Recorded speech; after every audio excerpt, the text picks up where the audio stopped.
Pleasure to be here and to be presenting for this CCC group and new group members today. I just want to introduce Elaine Gentles, my partner of 11 years now. Come and stand up here. Elaine, being a Scorpio and very much a PA, has brought so much extra technical ability to our story and certainly my story. It's been, oh please not Michael. No, doesn't want it, Michael. This one? Yeah. Somebody wanted some air, so. Yeah, Still want the fan on. Still too much? Just not the fan. yeah, not that fan anyway. He might raise his arms and lose his fingers. We've got several people in here with first aid capability, probably. Is that one okay for everyone? Yes, thank you. Excellent. Let's turn that one on. Let me in then. Oh, what a great start we're having today. So yes, thank you for driving and thank you for being here, and hopefully this will be very interesting for you. You're not going anywhere yet, but anyway, I'll just allow Elaine to introduce herself and what her journey's meant for herself. Well, how about you tell them a little bit about you? Oh no, that's a bigger story. Okay, It is, because I'm clearly older. Okay, so Put it to many of you your mouth a might. bit more. Okay, That's it. many of you might not know of Paul Boulton, but after this you will. So, to not preempt the introduction and the story of this fine man, I'm from New Zealand. I arrived in the country in 2009, and I was on a journey of self-discovery, and I knew that Australia had more potential, more opportunities to meet fine men, and it was my hoped-for dream and to meet somebody of this quality, and it almost didn't happen. So back in New Zealand, I spent 6 years learning professional kinesiology practice. Does anybody know what kinesiology is about? Yeah. So this was 6 years of full-on study. I'm trying not to whistle, but it's just not happening. No, you're not this whole I'm not? name it right there. Okay, great. I know, yeah, a little bit of that. Anyway, so part of my spiritual and self-development process included the journey that you go through when you are being a practitioner, because you're learning how all these different techniques and you're practicing on yourself and all of that sort of thing. So you're processing a life journey in a really, intense time frame, and in order to help other people. One of the techniques that was used quite frequently within the kinesiology modalities was to do with the release of emotional impact, stress and anxiety and that kind of thing. And we had a few different versions of that, but EFT predominantly was a short little technique that was part of our toolkit. When I arrived in Australia, met lots of people, had lots of interesting experiences, but still carried a lot of things that I thought I'd dealt with that I hadn't quite gotten over. Anyway, long story short, I met a man, and he was a guru or wannabe guru, and I was on a spiritual journey at that point, and all oneness and divine energy and things, and I thought he was the one. And it was actually Linda, who's not here today, but she's at Lotus, who I had a reading with, and she described this amazing man who was on a mission, and he was a very evolved being and very much Buddha-like qualities and energy of compassion and detachment and all that kind of thing, but he'd chosen quite a hard path for himself. Anyway, and I thought she was talking about the other guy, and it turns out she was talking about him, and the coincidences were were quite interesting, even down to this guy's name is the same as Paul. But anyway, one day I got so over this relationship going nowhere and feeling like I absolutely had nothing left. I had nowhere else to go. I had no other resources to draw upon to get out of that dynamic and get out of the mental swirl and the emotional pain of what I was experiencing. And I knew there was this guy called Paul in Montville. His door was never opened anytime I went to Montville. I just knew I had to go, and I asked for help. When you get to that point where you go, all right, I do not know, I surrender, just tell me what I need to do and where I need to go for help.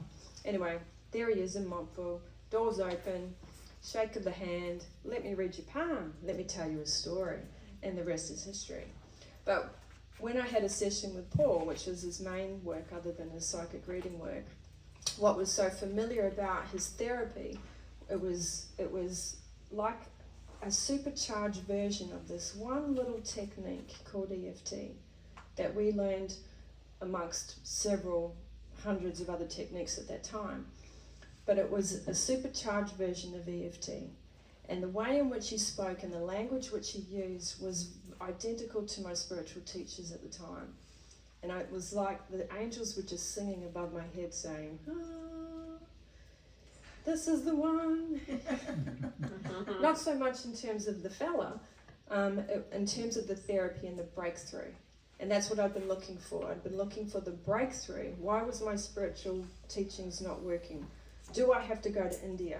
Because that was the next step. It was like, do I have to go to India? And India came to me in the form of this man and his work. So you're in for a treat. There's a lot here to explore, and all of that will make sense shortly.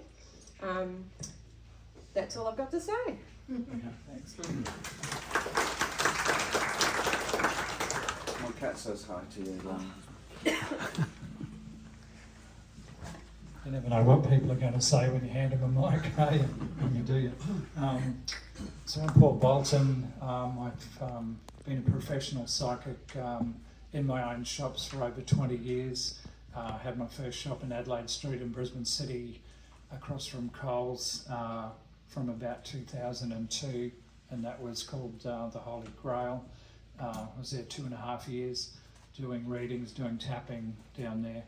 And in those early years, that's when I learnt the basic form of EFT, but I'll give you a lot more background than that. And then most recently, my shops have been in Montville, Sunshine Coast, Timberland for 17 years up there in the middle of town, offering readings and therapy. As many of you people know, I've run UFO groups for quite a long time, and UFO paranormal groups. And some of the people in here have been members at different times. Some of the most significant things for me on my own spiritual journey of what does a person do, and in the 80s is when I started, and in the 80s there was nothing around.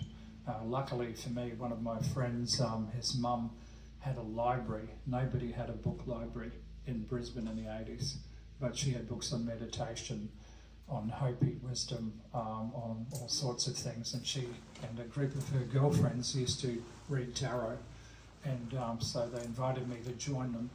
One of the ladies was a descendant of Romany gypsies, and so she brought in a whole extra quality to the readings. And then every Thursday afternoon from lunch till about 4, those ladies would gather, and whatever job I was working in Brisbane at the time, I'd make sure I'd get to that lunch as often as possible, and that was pretty much my tarot apprenticeship over about probably 6 years, and I still use those basic spreads today. I find them amazingly accurate.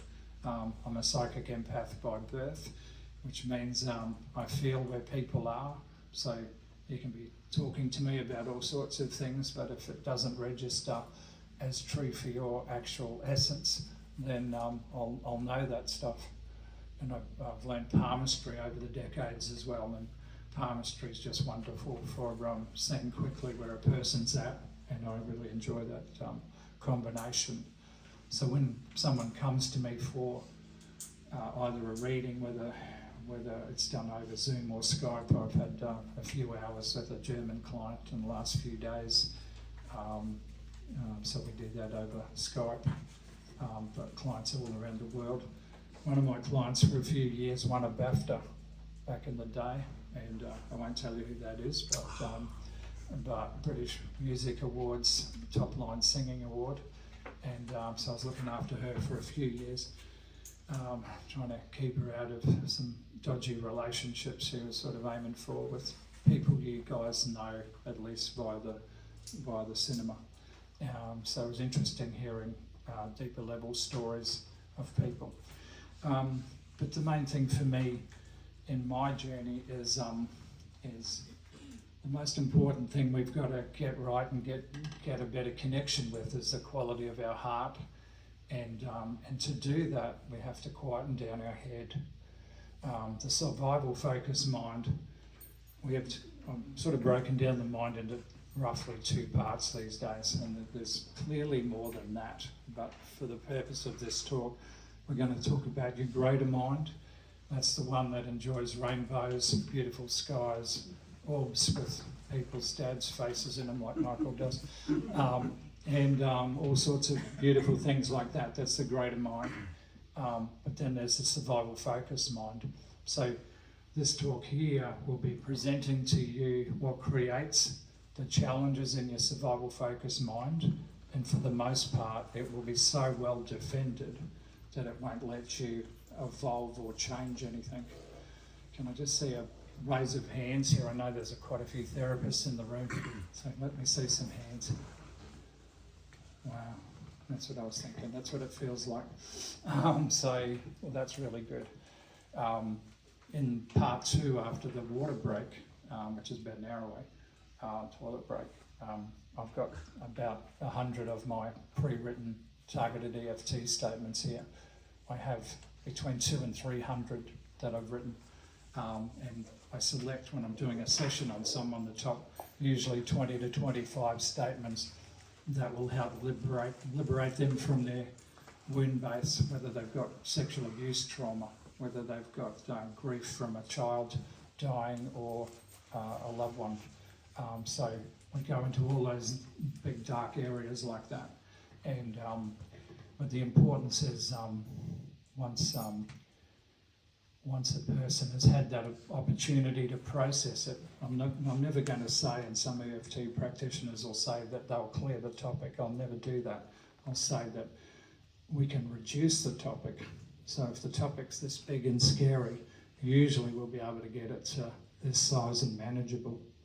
And that's really important because, especially with not so much Elaine, because as soon as she learnt my form of tapping, she's hardly done any kinesiology thing in her life since then, because this is way faster, works deeper, works better.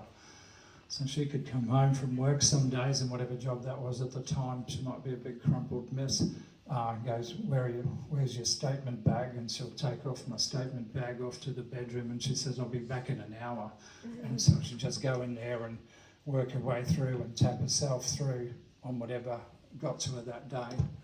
And frequently it's like feeling bullied in the workplace or unheard or disrespected and all that sort of stuff. And so there's an important thing to see with all of that, which will be getting covered in this story.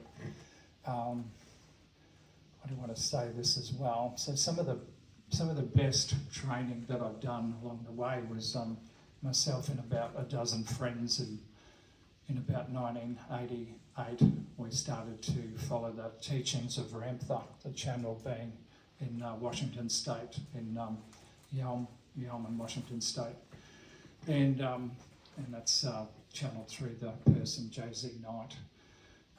One of the good things about Ramtha is there's hardly any scandal in his story, and remains to be the case to this day, and J.Z. is still channeling Ramtha. Some of the things we were trained in, 800 of us in the hall, in a small little rectangular space that we were allocated for a 3 or 4 day workshop with you'd have your water there and whatever else. But he would train us in sending and receiving scientific remote view. One of the times we had to, and we've done this in Australia with various other splinter RAM groups, or just RAM groups that have been getting together to do training. But in the back over here of Michael's place, you'd get a DL envelope and you'd put your name on it and a design, colour it up. And then at Yelm, there was a horse ranch. So 250 metres across that far edge was a beautiful white fence. And you'd take your envelope, colour side against the fence, so all you can see is the white envelope. And you had to come back over here to the other side, and those people were on that fence, 400 there, 400 this side. And the way we did this process was blindfolded. So everybody had to put on their blindfold and do the C&E breath work and then zone in on your envelope on the far side, 250 metres away. There was people going in all directions, but it became something that we were able to do, and it was REM's all about you're the God being in this reality. Get serious about it, look after it, honour it, and respect your process. And so it was really beautiful to work with REM for those years and still do that. One significant thing, there was no mirrors in the bathrooms. He said, we're not here for your ego. Leave that at the door. Just do the work. You've got to answer to you, do the work. And so we did lots of stuff, and all of us were told that we had to increase our reading range, so that included science areas, UFO, nutrition, true ancient history, all that sort of stuff. So it became quite involved. As I moved on from there and other workshops around there, I ended up doing 4 firewalks at 1100 degrees. If you really want to test where your focus is at, do some firewalking, because if you get it wrong, you'll know about it. And those were over a couple of years. And by far and away the hardest firewalk was the second one, because after you'd survived the first one, you had all that time to go, how the bloody hell did I survive that? Why weren't I killed? How come I've still got my feet? What will happen today? And so it was wonderful stuff to do. Another thing was a static line parachute jump that was required on one of the workshops. So all you had to do there was sit on the floor of the Cessna. The chute was going to pull as you jumped, but if it didn't, you had to pull the reserve, so you had to have your wits about you. And then you just put your right foot on the top of the wheel, and then your left hand up the strut, and then move yourself so that you could dangle your left foot 3,000 feet over Byron Bay. And they had a camera up in that corner, and they said, okay, look up there and smile, and look up there and smile, so you got a lovely photo of you and the ground wave down there, and then you had to steer yourself to the landing area. So that was pretty much my passion in those days, was let's test consciousness, let's test courage, let's test physical parameters, what are they? And so with all of that, that was my earlier years. And then finally I got to a point where I couldn't work in traditional jobs. Every time I did, something would go wrong, usually me, and there'd be some degree of self-destruct going on there, and I'd either get asked to leave or forced to leave, one of the two, and sometimes by the universe, because I'd go, well, I can't afford to not work. And I didn't really believe, even though I'd been reading cards for a good 10 years before that, I wasn't sure if there was enough demand for it and all that sort of stuff.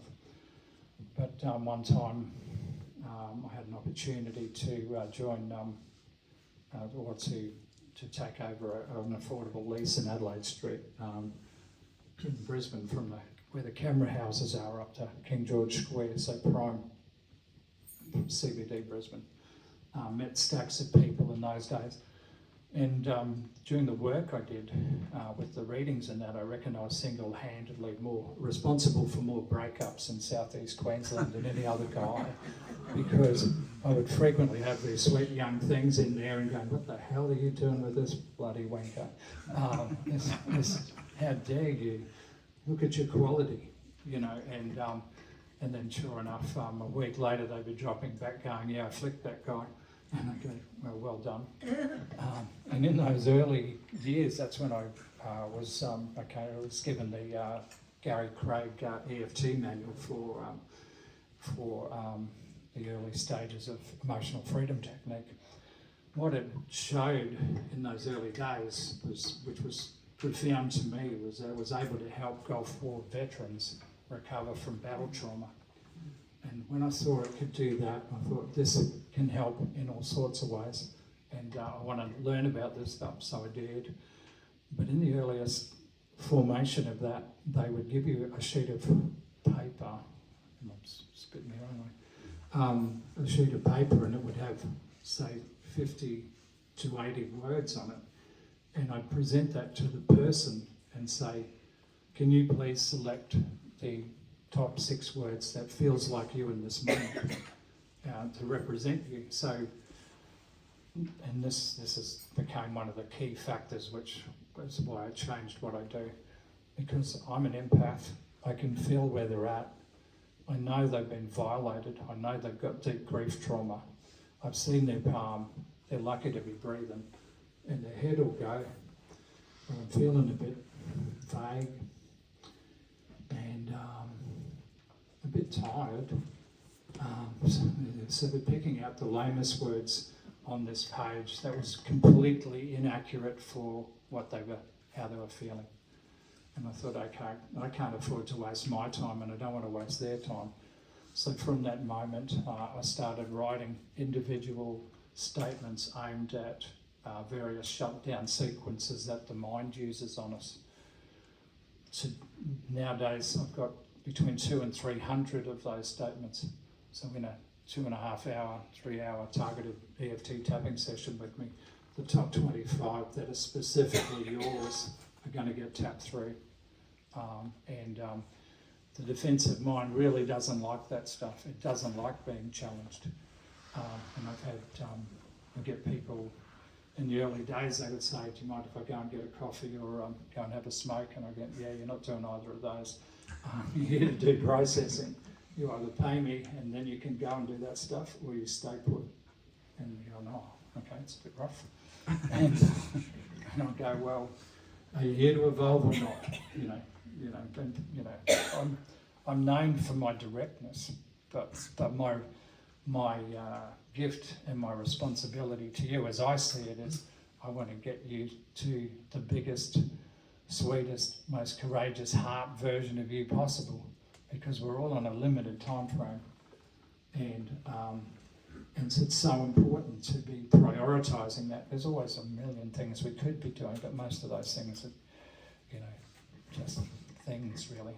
You can get a PhD in being busy and non-productive, and who wants one of those? So that started that part of the story. So I just want to show you what I mean by the pre-incarnation recontract. And just to highlight a bit, we're going to do a really quick regression. So I just want everybody to, we'll just do a bit of rotational breathing to start with actually. So just square yourselves up, and then, so we're going to do a 4-4-4 count. So you breathe in for 4, hold for 4, and then exhale for 4. And we'll do 3 or 4 of those. Okay, and that'll just centre the room. So I'll count you through. So breathe in, 1, 2, 3, 4. Hold now for 4. 1, 2, 3, 4. Exhale for 4. 1, 2, 3, 4. You can breathe normally in the middle bit. Then we'll do that again. So we're going to breathe in, 1, 2, 3, 4. Hold for 4. And then we'll exhale for 4. 1, 2, 3, and 4. So we'll just do one more. So breathe in for 4. 1, 2, 3, 4. Hold for 4. 1, 2, 3, 4. And now exhale for 4. Okay, so that's nice and centering, isn't it? So I'm going to give you, everybody can open your eyes, you're back now. So I'm just about to give you the fastest regression of your life. You ready?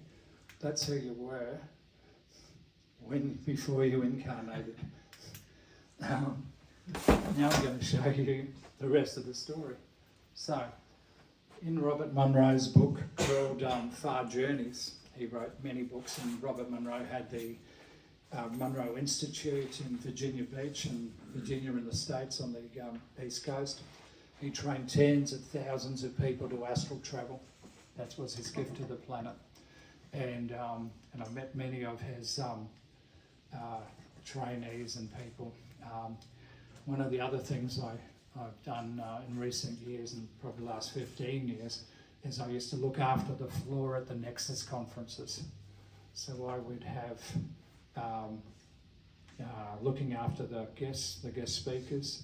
I had about a 7 or 8 hour lunch with Linda Moulton Howe one day, and she broke the story of animal mutilations from the 70s. She's an investigative journalist out of Albuquerque in New Mexico. Jim Mars, another phenomenal guy. I spent 10 days guiding and working with Bill Hyman, who's the current custodian of the Mitchell Hedges Crystal Skull. And so we went to many different venues with that. And I watched that crystal skull, 3 kilos of gorgeous crystal skull, and the only one that has actual optical occlusions in its eyes, and the only one with a fully detachable bottom jaw as well. Phenomenal being is that particular skull, and that's the one that was featured in the Indiana Jones movie. So, Bill was here for that tour. That was about 2008. So back to Robert Monroe. So one day he was astral travelling, and he got to the outer bands of the earth. That's him going out this way, and he encounters this angel, this being there. That's why it's got wings, and it's holding this book in its hand, and the book is the brochure for Earth. And he said, "Could I have a look at that, please? I want to see what the hell is going on down here." So anyway, so they handed him the brochure, and this is pretty much the story that came from that story, and this is my version of it. So if you, and this is something I believe we've all done, so your soul essence, which is that light beam specifically, also in conjunction for whichever star system you've got an allegiance to or had some connection with, combined for this Earth incarnation. So the most important thing to realise is you can't incarnate here unless you tick that first box that says, "I will endeavour to love myself unconditionally in all situations in this life." That's what we've all done. Now, for the people up the back, I'll just show you the scores. Maximum points is 1,000 for any category. Okay, but if you wanted to incarnate on this planet any time in the last probably 10,000 years, and you came in as a male, that's worth 50 points. 50 points. There's enough women in here to realise that it's way harder to be a female in this reality. So look what it is to be a female. Now, I've worked on thousands of the 3-hour sessions that I mentioned in the last 20 years, thousands of people. And I've worked on stacks of women that have had horrific violation stories. And oftentimes they would say to me, "That's not enough points." And I agree with them, because it really isn't. But then you come down into the next category, your parents. So there'll be some people here that had, loving, I'll make up some words as I go, some lovely, nurturing, supportive parents, and that's great. But most of us actually didn't. And so the part of us doing the questionnaire was your spirit. So it didn't have your conscious mind available, and it didn't have any idea about the emotional consequences of its choices. So it's going, they're going to love me.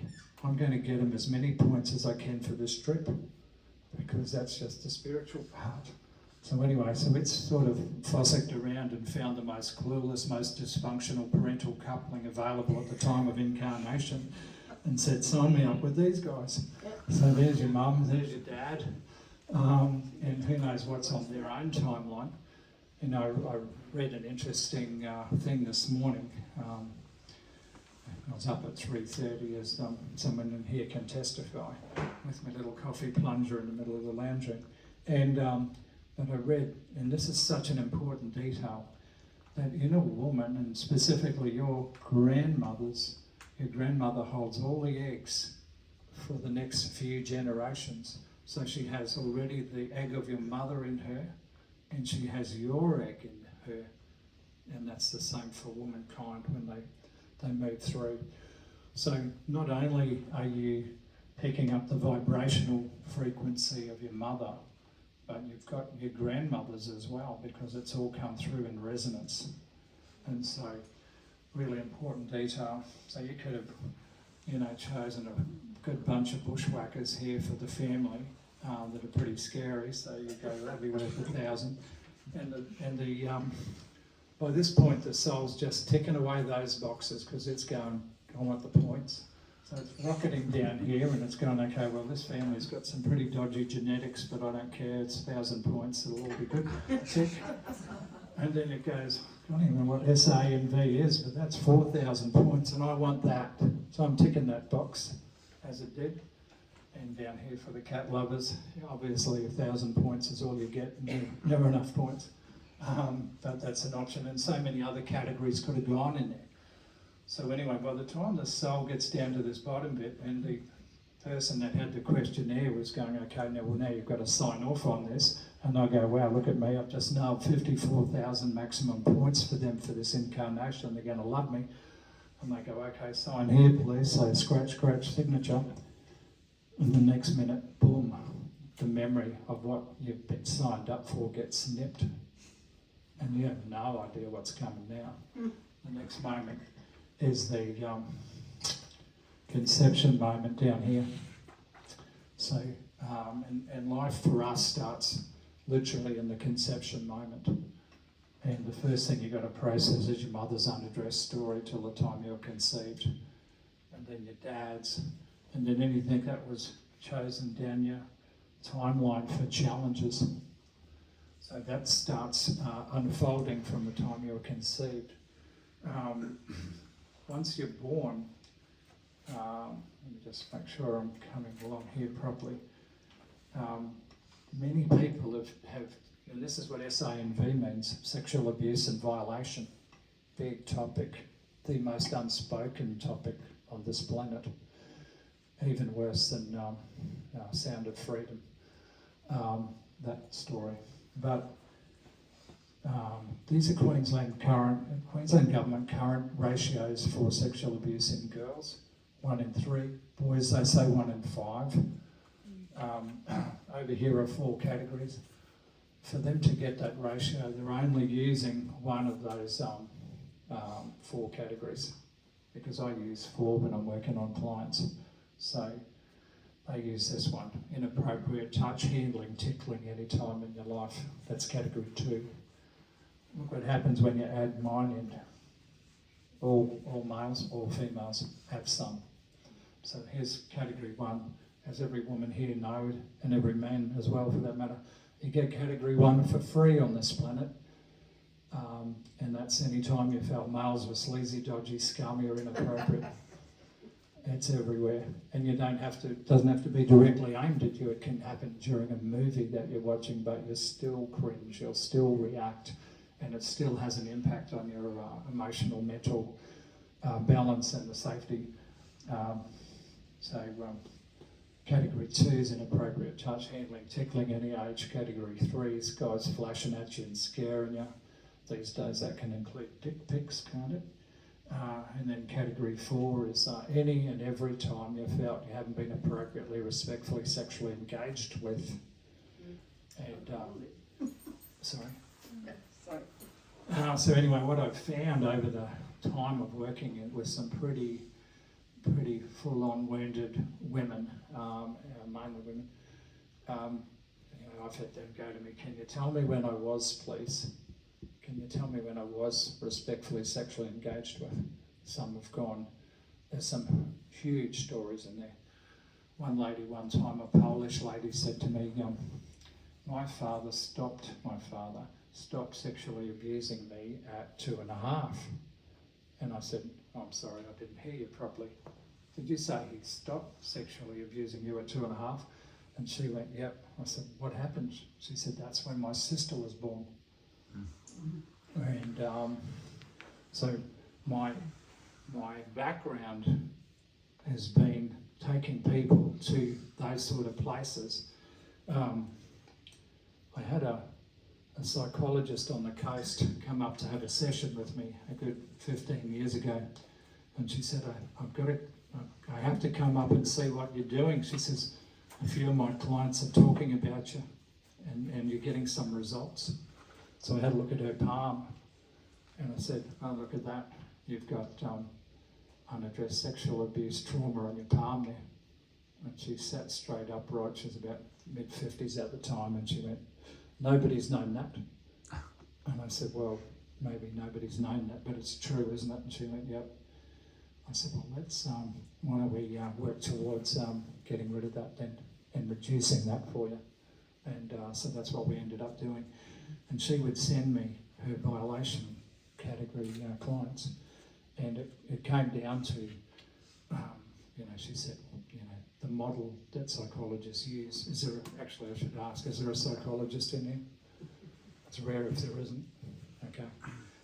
Well, she said our model doesn't actually go there very well, very effectively. And anybody that's spent time with one will know that that'd be true. That'd be true, $375 an hour, and that's what happens. Over the years, I've worked on 10 doctors and 26 psychologists so far. And that's only the ones that have told me they're that. There'll be plenty that didn't say anything. So what I'm showing you this stuff is I'm putting a picture together to show you who you are now and the price of who you are now. So then what happens at night time when we sleep, we get an allocation of life force.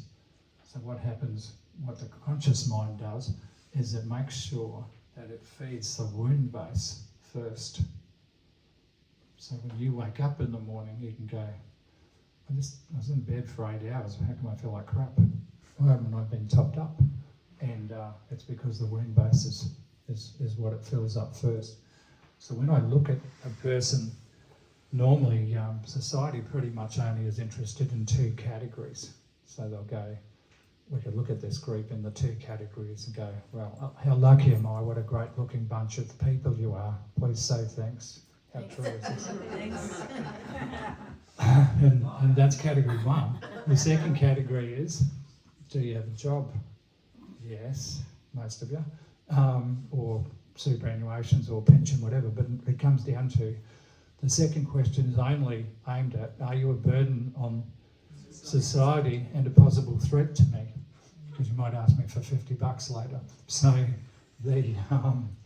So that's all society's interested in, and that's why this category looks like this. So we could go, good looking bunch of people, physical there, but look at the mental aspect here. I just need a pen.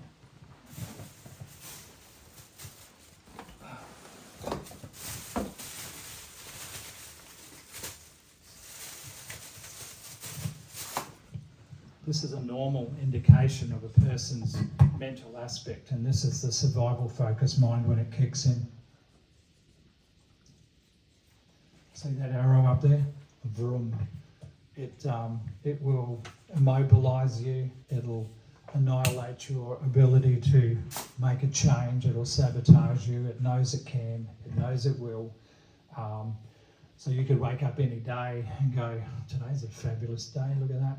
Today I think I'll go and do this, I'm going to go and I'm going to meet some new people, maybe I'll meet the love of my life, that'll be great. Excuse me. And the mind will go, hang on a minute, you know the rules. Any sort of new stuff, you've got to put that application to us at least 3 weeks in advance before we're about to do anything like that. We've got to see it, we've got to approve it. There's no chance I'm going to approve that, any of that spontaneity crap. So, no, we won't be doing that. Anyway, somebody might turn up here later, and so we could say that for Michael, and he's going to go, I'm going to have all these chairs put away in case somebody drops in later. And that's what the head will do. It'll raise the priority of anything it can come up with that it knows it can influence you with. But people can live in those just two categories, and we all see it. It'll be chasing the career, chasing the income, chasing the assets, chasing that sort of stuff.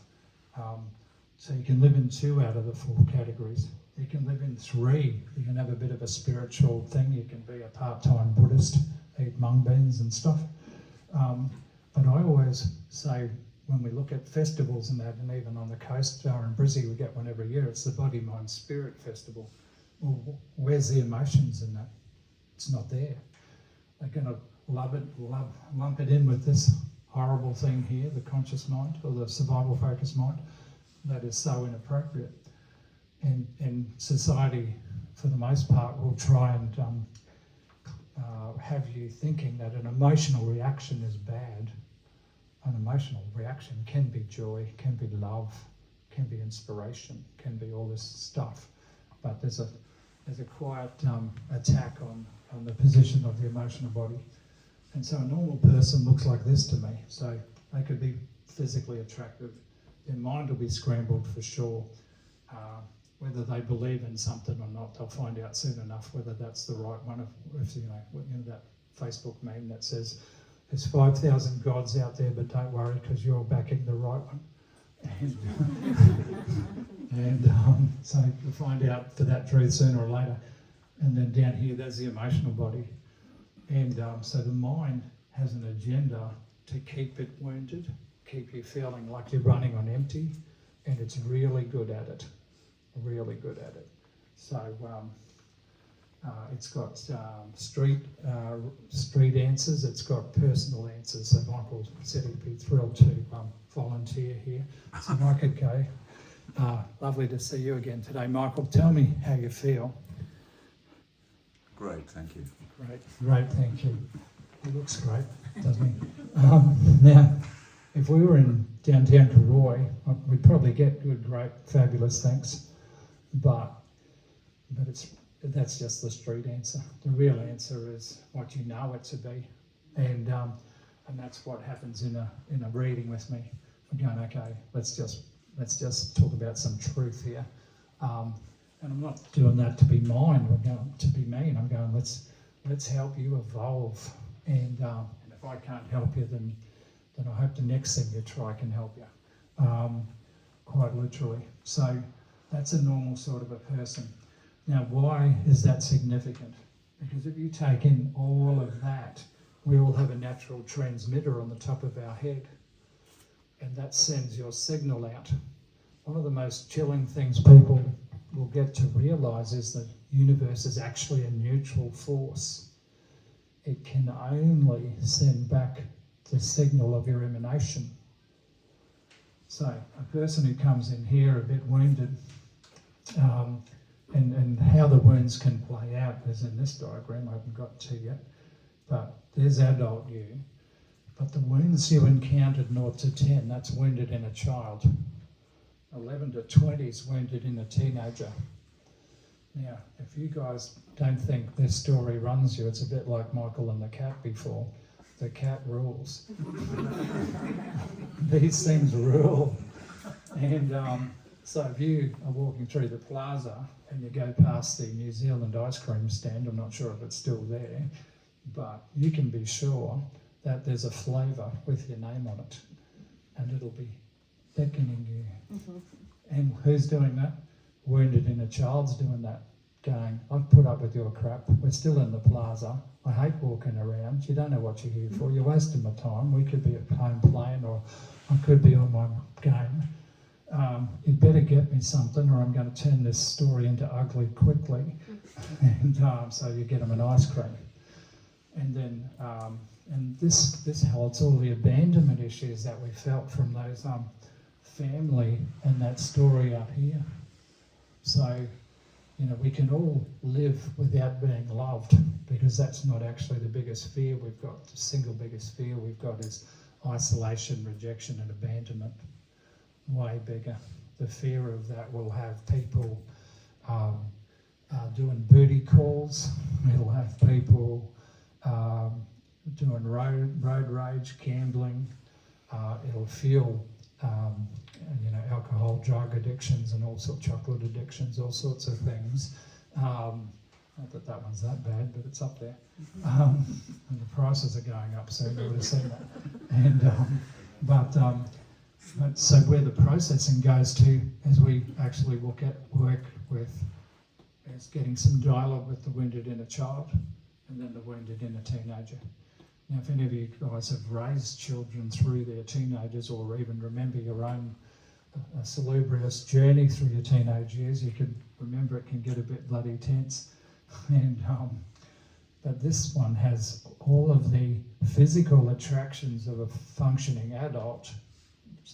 Some of these, teenage girls out there, my God.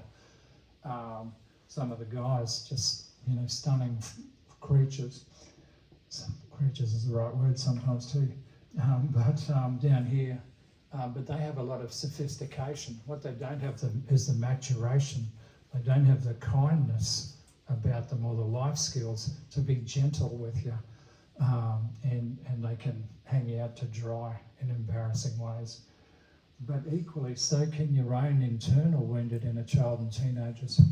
So how this can play out for somebody in a relationship, the dominant party of the relationship, doesn't matter what the 700 gender options you've got nowadays you happen to be, but the dominant party of the partnership will rule. And most of the time, quite frequently, I'll be looking at a couple and going, and always mentioning to Elaine there, check that testosterone imbalance going on there, because the bloke might be the bloke and he might be in jeans and he might have the right t-shirt on, but there's no way he's got any degree of control in that relationship. There's no way he has the personal courage and ability to look after himself and love himself enough to be the strong, balanced male in that relationship. He can be, and that can be because of this. If he's experienced abandonment issues in his childhood, and his father wasn't even in the home, he's missed out on the software. He didn't get the emails for what's it like to live in a home with a healthy, functioning adult male. So my dad was a Geordie. Maybe I'll impress you, Michael. Anyway, from the north of England, but he was born in 1930. When the war started, his elder sister and him, the youngest boy, got sent to Wales to a farm, but they didn't know where they were going for 6 or 7 years. So, and then the middle brother got sent to the Lakes District to a family over there. That blanket of time we have no stories about, but I can be sure that he was terrified by that scenario. And so what does that do to a person's intellect?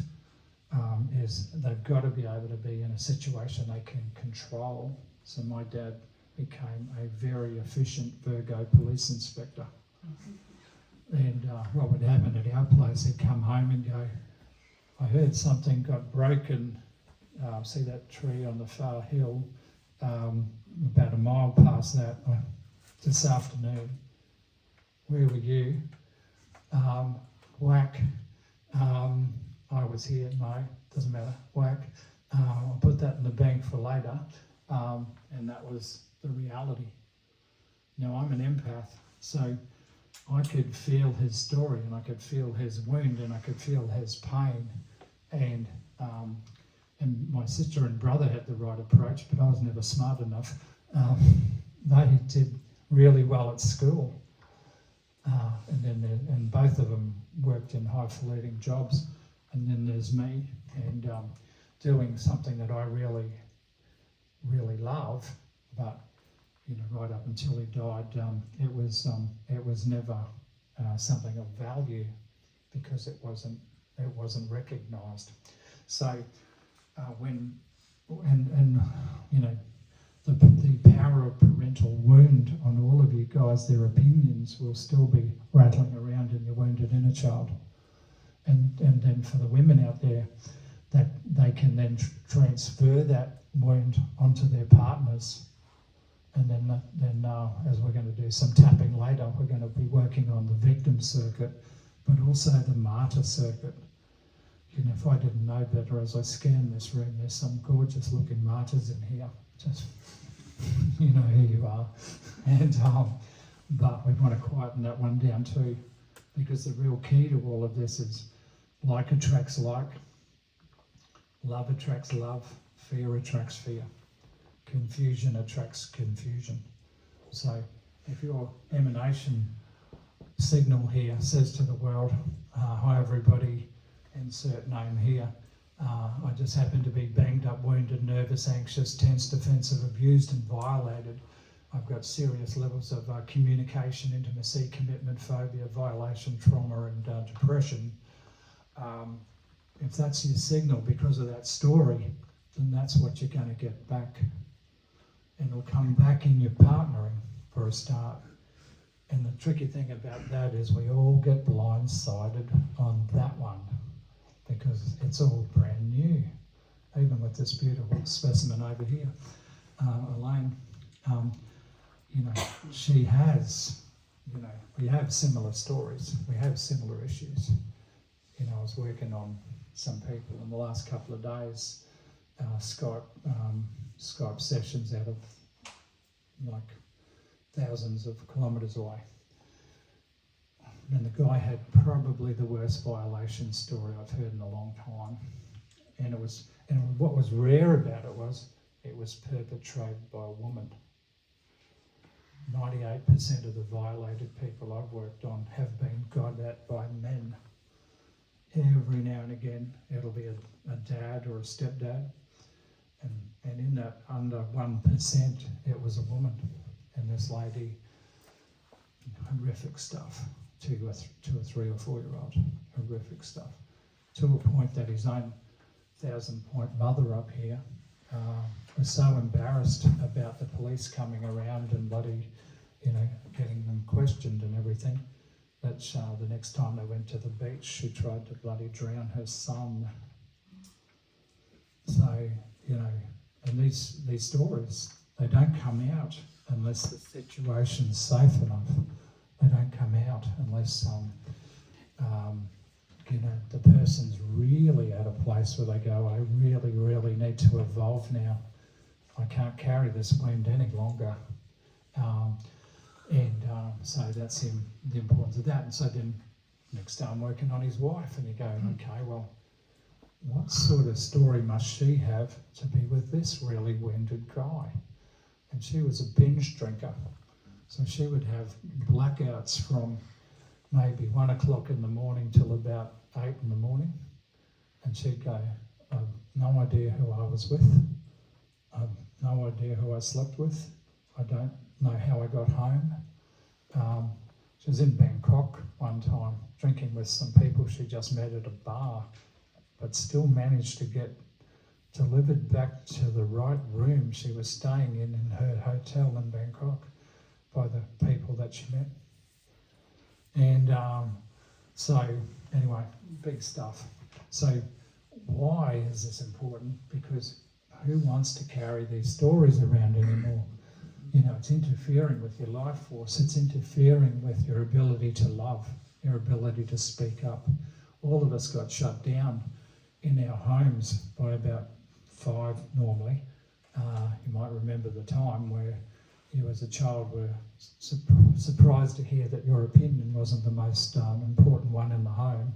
And if you didn't bloody shut up, pretty soon things were going to happen. So there was that going on.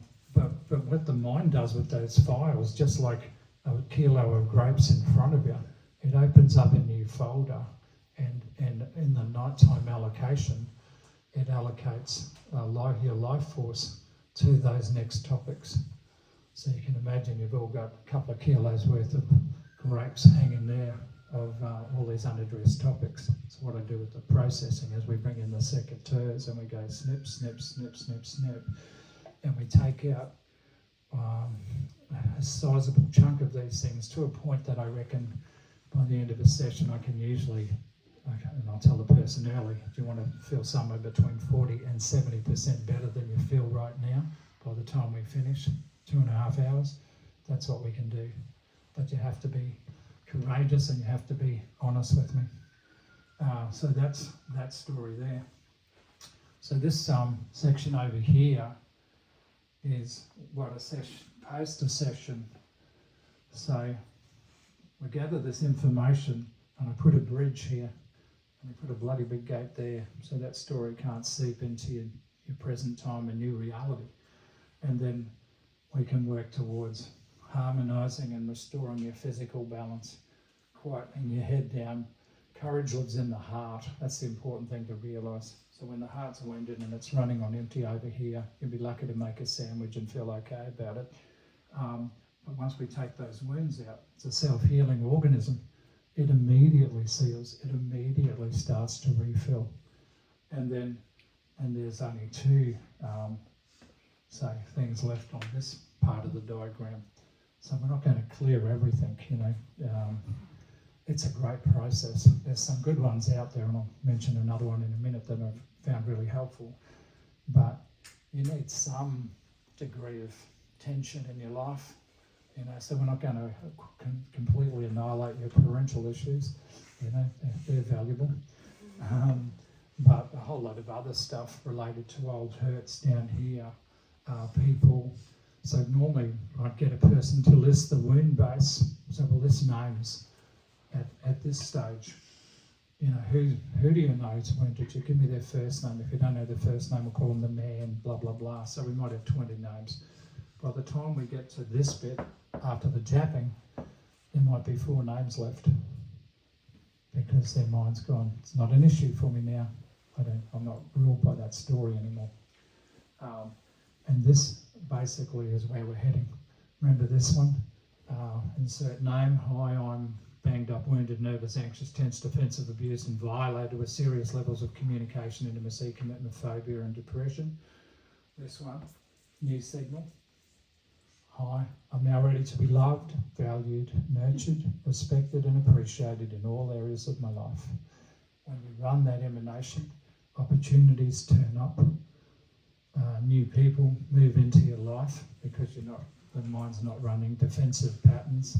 This thing builds higher walls with barbed wire. This builds a longer table so that you can genuinely, courageously be present and share. And you are in a position to choose how you want to love, how you want to share with that person. Many a time the couple in a relationship that gets to here could get to a point in going, this husband of mine or wife of mine has really no interest in evolving. And I love them a lot, but I cannot be with them anymore. And so I will move on. And then the world record for new partner, because I offer a wish list as well, which has got about 40 things on it, minimum standards for your inbound perfect partner. And this is about 15 years ago in Brizzy. I was in my shop and this beautiful girl came in, was doing her cards, looking at things, going, oh, look at this. When we get to do the list, I said, we've got a partner. And she went, well, kind of. And I said, what the hell does that mean? You either do or don't. And she went, well, I've got this guy who sort of comes around and, you know, well, I said, what a booty call. And she went, well, yeah. And I said, well, listen, honey, you're not technically single. There's somebody in your space.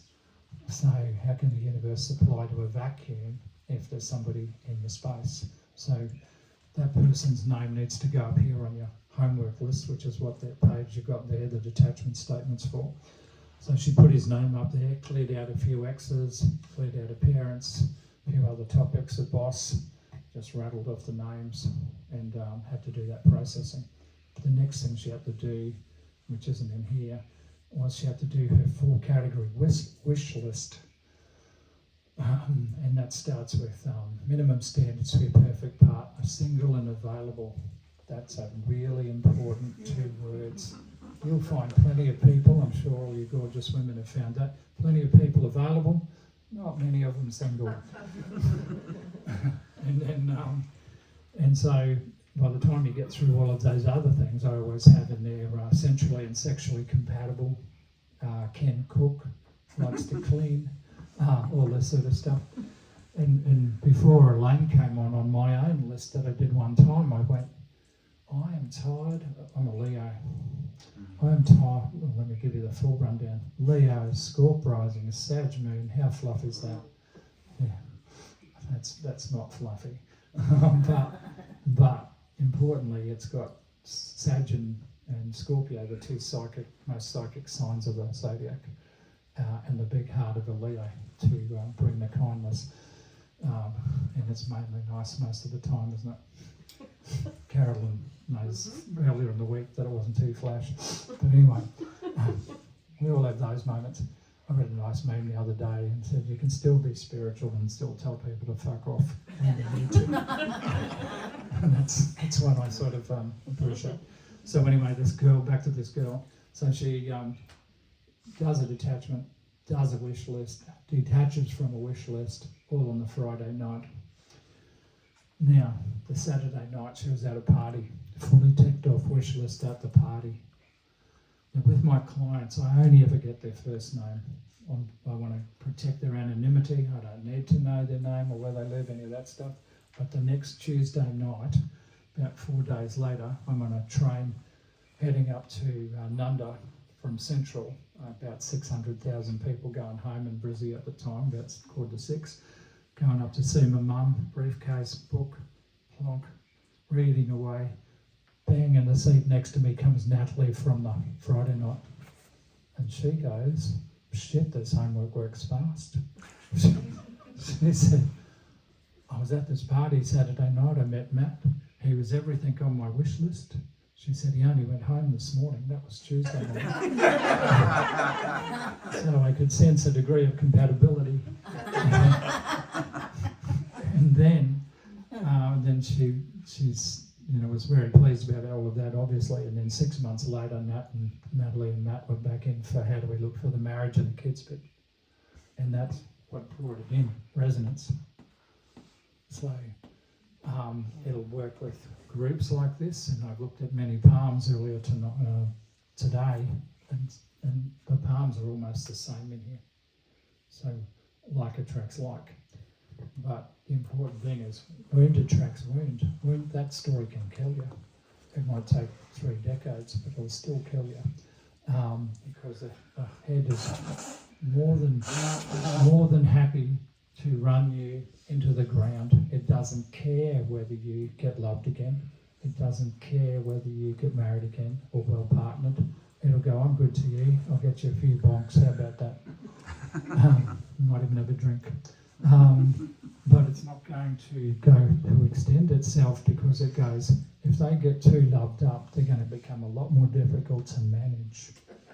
They're going to have this other person to consider and stuff, and that's going to be inconvenient to me. So I'll make sure, and so you can be in that bar in this mode where Natalie was, and the head would have gone too tall, too short, too much hair, not enough hair, too many tats, not enough tats, blah, blah, blah, fat ass, fat belly, blah, blah, blah, and so she leaves on her own. But with resonance, she didn't have to do anything. She just turned up, and it was like zoom. And so when I did my list before Elaine turned up, I put in there, must be able to out-nurture me. And she's brilliant at it. And also the PA skills. We're just going to have a break pretty shortly, aren't we, Michael? Yes. And I just want to show you this. So earlier this year, Elaine and I finished, this is, we've done a few little books, but this one is Helping Kids Rise and Shine, Tapping for Stress, Anxiety and Bullying. This is training teachers, carers and parents to tap their own child. The child section's got 27 prepared statements in there. The teenage section has got about 55. And the third part, which was in the original book, is the emergency tapping section for school shootings, for community trauma, so that a teacher or the headmaster could tap one child, 6 children, a classroom of children, a full assembly of people at the same time with the same process. It's scalable. Anyway, this came out 30,000 words. We took it to our friends who run the Bowen Therapy Training College in Brizzy. Had a lunch with them and they went, "You've got bloody 5 books here, break it down."